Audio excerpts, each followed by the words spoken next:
Dear viewers, আজ আমরা দেখব কীভাবে ফেলে দেওয়া পলিথিন দিয়ে একটা সুন্দর একটা ঘুড়ি বানানো যায়। তো সেটাই আর কি দেখব। তো আমরা প্রথমে একটা পলিথিন নিয়ে নিলাম। তো পলিথিনটাকে সুন্দরভাবে মানে চার কোণা সমান করে কাটতে হবে।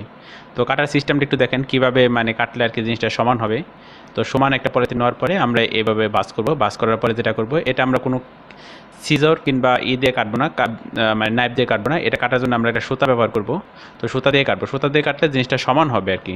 তো এই দেখেন, সুতাটা দিলে আপনি নর্মালি একটু টান দিলে এটা কেটে যাবে। তো এটা সুতা দিয়ে কাটবো, সুতা দিয়ে কাটা শেষ হয়ে গেলে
দেবো, যাতে মানে সরার কাঠিগুলো কোনোভাবেই যেন আর কি মুভ না করতে পারি, সেটা সুন্দরভাবে থাকে। দেখেন কত সুন্দর হয়েছে জিনিসটা।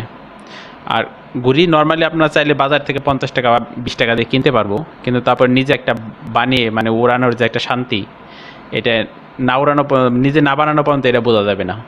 এগুলো নর্মালি কিনতে পাওয়া যায় বাজারে গেলে, হয়তো 50-60 টাকা দিয়ে সুন্দর সুন্দর ঘুড়ি কিনতে পাওয়া যায় কালারফুল। এটার পর চাইলে আপনি পরে কালারও করতে পারবেন। এর দুই পাশে বেঁধে দেওয়ার পরে ঘুড়িটা বেশ সুন্দর হয়েছে। আর এখানে নিজে ঘুড়ি তৈরি করার ভিতরে শান্তি আছে কি, নিজের প্রয়োজন মতো সাইজ মতো সুন্দরভাবে তৈরি করা যায়। আর এটা আমরা দুই পাশে একটু সুতা দিয়ে বেঁধে দিব, কারণ যাতে আর কি যদি কোনো জোরে বাতাস আসে সেক্ষেত্রে যদি মানে আমাদের এই শলার বাইরে যদি আর কি এটা না যেতে পারে, মানে পলিথিনের জন্য শলার বাইরের সাইডে যদি না যেতে পারে। এখন যেটা মেন যে ইম্পর্টেন্ট কাজটা এখন এটা করতেছি, এটা হলো ঘুড়ির যে ডোরটা বাঁধে আর কি। তো এটা বেশ সবচাইতে বেশি ইম্পর্টেন্ট একটা কাজ। এটার একটা মাপটা ঠিক থাকতে হবে। তো মাপটা আপনি মোটামুটি একটু দেখে নেন। আর নর্মালি নিচের যে সুতাটা থাকে এটা উপরের সুতার সাথে একটু বড় থাকবে আর কি। ঠিক আছে ভিউয়ার্স?